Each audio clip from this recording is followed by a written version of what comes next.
Mr. Chair, Yes, go ahead, Senator Cayetano. before we open for interpellation, but I will submit to the chair to just a suggestion. The next witness, SPO3 Las Cañas, his testimony is intimately related to his testimony. You may want to hear him first before we question them both. But I submit, Mr. Chair, if you want to open the interpellation first now. Oh, this is a pleasure of the committee. Huh? We can dispose of him already?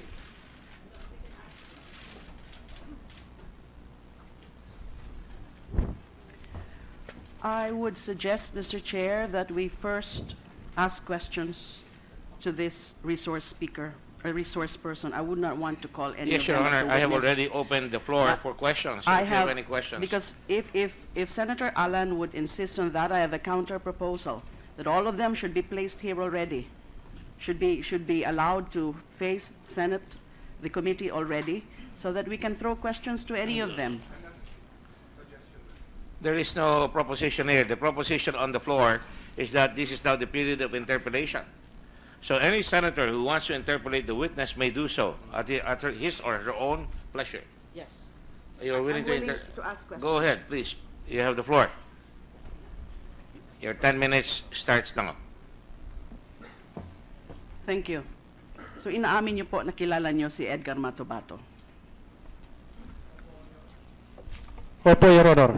Bakit niyo po siya kilala?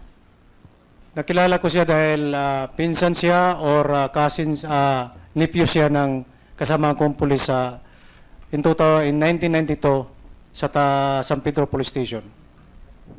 Kilala niyo siya bilang? Sino ho ba si Edgar Matubato sa pagkakilala niyo? Sino ho ba siya? Killer ho ba talaga siya? Hindi ko alam yan, ma'am. So paano mo siya kilala? Kilala ko siya dahil pinsan nga siya ng kasamahan kong pulis in 1992 when I was assigned at San Pedro Police Station. Madalas niyo ho ba siya nakikita noon? Yes, Your Honor. Saan? Sa pagkasama niya si Police Inspector Matubato at that time, he was a corporal and I was a patrolman. No, Matubato is a police inspector? No, he's not. Is he a policeman? I am, yes, Eduardo Matubato. Eduardo Matubato, his cousin.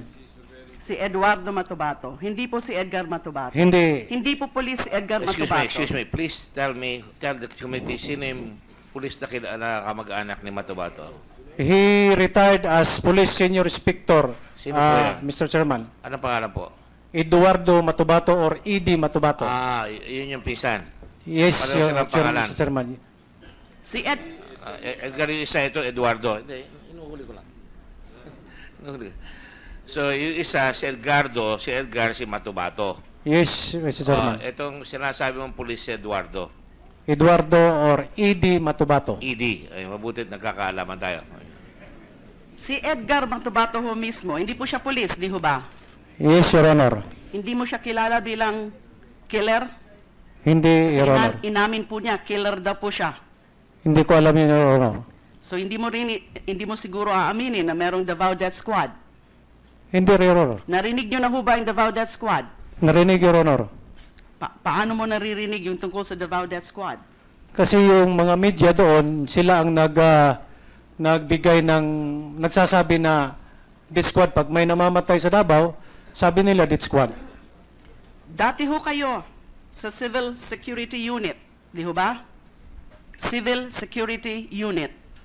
Na consultant ako after I retired, When Your did Honor, you retire? in 2013. But before you retired, you were part of the Civil Security Unit? No, Your Honor. Sa heinous crime. Yes, Your Honor. Ilang taon ho kayo sa heinous crime? From January 15, 2013 up to March 8, 2006, Your Honor. Nung nag-retire kayo, sinabi nyo, consultant po kayo. Yes, Your Honor. Hanggang ngayon, consultant po kayo. No, Your Honor. Kailan po kayo naging consultant? At At 3 days, consultant ng ano? Consultant ni sino? Nino? 3 days after my retirement, I was hired as consultant by then Mayor Inday Sara and now Mayor Inday Sara in February 11 up to June 30, 2013. So si Mayor Sara ang nag-appoint sa inyo or bilang consultant.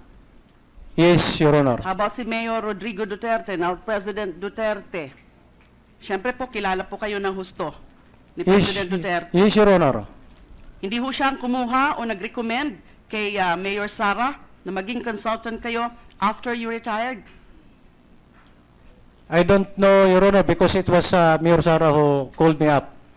And as consultant of what? Civil Security Unit, Your Honor.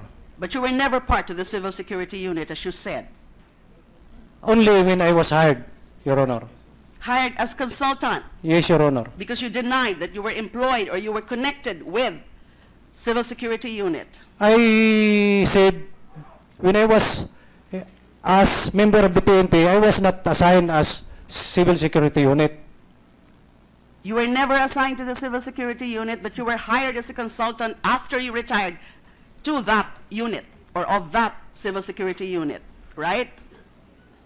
As consultant of the mayor, in order for her to represent him in cases there is a Him or her? meeting, a conference. Him or her? Her, Si Mayor Sara her, po, Your Honor. sabi nyo, ang nag-hire sa inyo as consultant. Ano ho ba ang Civil Security Unit? Civil Security yan ang yung unit na yan, sila ang take care ng mga buildings, security of the buildings, offices, markets, terminals. So yung pagka-consultant nyo is specifically what? Hindi naman ho siguro kayo yung tinatawag na general consultant. As advisor of the mayor, Advisor on what? on matters of security matters, In Your Honor. general, security matters. In general, security matters affecting Davao City, I suppose. Yes, Your Honor. And that includes criminality. No, Your Honor. Because civil security unit only concern on the security of the government buildings. Kanina ho, ang ganda ng mga accomplishments na pinakita nyo, although you just actually cited some, and I'm sure marami po kayo accomplishments kasi makapal po yung dala-dala niyong dokumento. Ano Yes, ho? Your Honor. Ang tanong ko po sa inyo ngayon, have you ever been charged with any case, of any case, either administrative or criminal? And I cannot remember the date of physical injury. I was charged of physical injury. Ano pa ho? I was charged administratively for command responsibility On what? on my two personnel who was charged also for alleged involved in drugs. Alleged involvement in drugs. Kayo po mismo? No, Your Honor. So what are you talking about? Command responsibility about the misdeeds ng mga tao niyo po Yes, Your Honor. Allegedly, they are involved. in drugs. Yes, Your Honor. Kailan po ito?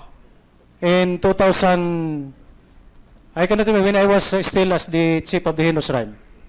I cannot, either it is 2003, 2004, 2005, or 2006. Ano po nangyari sa kaso na yon?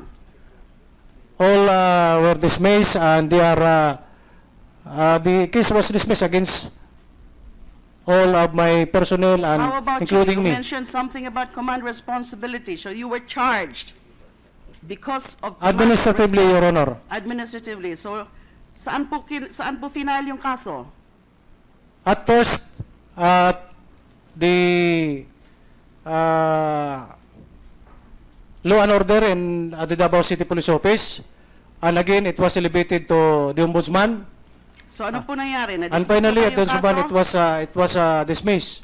Dismissed. So absuelto po kayo doon. Yes, Your Honor. Meron pa ho bang ibang kaso na you were charged either criminally or administratively? Yes, Your Honor. Kailan po yon? Ano pong kaso? I think it was on 2009 or 2010. What I cannot about- remember the Ano exact. pong kaso yon? Allegedly, for not solving the killings of Davao City. Yes. So you were charged along with several other police officers of Davao by the Ombudsman. And in fact, you were penalized, correct? Yes, Your Honor. You were 21 high-ranking officers of the Philippine National Police. And this is from the website, Mr. Chair, of the Office of the Ombudsman, that you, along with 20 high-ranking officers of the Philippine National Police, were penalized with fine lang po, equivalent to 1 month salary because of the unabated killings in Davao City. So you confirmed that? Yes, Your Honor. You were fined? Yes, Your Honor. Ano ho ba yung sinasabing unabated killings in Davao City in the recent years attributed to the Davao Death Squad? Galing po ito sa Ombudsman. Pinaprint ko po ito. Nasa, ano po nila to? Nasa website. Mentioning Davao Death Squad. Mentioning the unabated killings. And siguro po, kasi nakasabi nga dito sa issuance na ito ng Office of the Ombudsman, record showed that from 2005 to 2008, the Davao City Police Office registered an unusually high number of unsolved killings. Do you confirm that? That is the allegation of our case, Your Honor.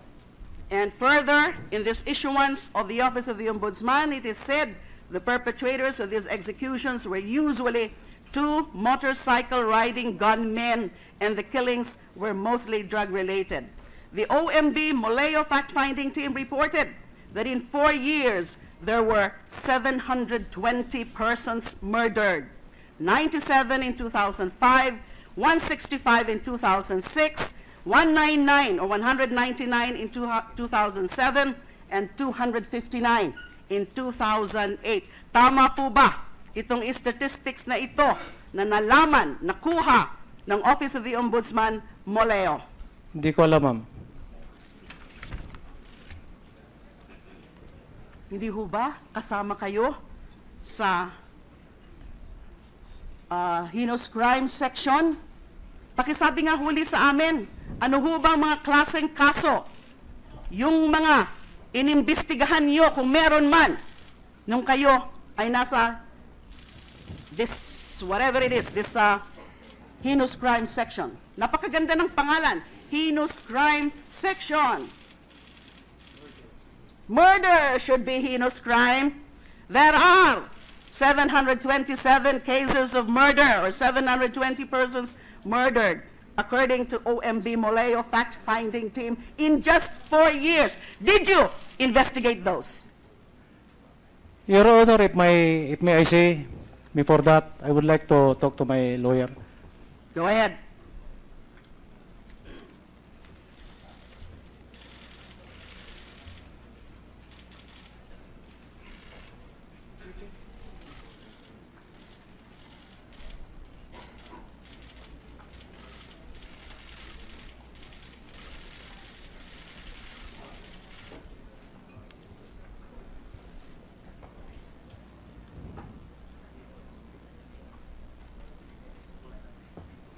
Your Honor, go back to the case. That case I was assigned at, during that period, 2006, I was the Season Commander of Kalinan Police Station. And all cases that transpired in my jurisdiction was properly investigated. Only, Your Honor, that So whose cases were this? every which you were occurrence, penalized. every occurrence of incident in our area of responsibility, particularly in my area of responsibility, was properly investigated. It turned out only that there is no witnesses that come to the open for us to pursue our investigation. That's why the case is still pending. And how many cases are these? I cannot remember, Your Honor. Would you bother to check your records, and then if you can submit to us what cases or how many cases exactly did you investigate when you were with the heinous crime section? Kasi malinaw yung findings ng OMB Moleo dito. OMB Moleo fact-finding team, in 4 years, 720 persons murdered. So a mere 321 or less than 50% were solved. Sabi po sa dispositive portion or part of the decision of the Ombudsman, from the foregoing figures, it is evident that respondents were remiss in their duty to significantly reduce the number of killings. Also, the same shows that respondents failed to solve a substantial number, if not all, of the killings. You were one of the respondents, so you should know how many cases exactly of killings were there. I rest my case. Thank you so much.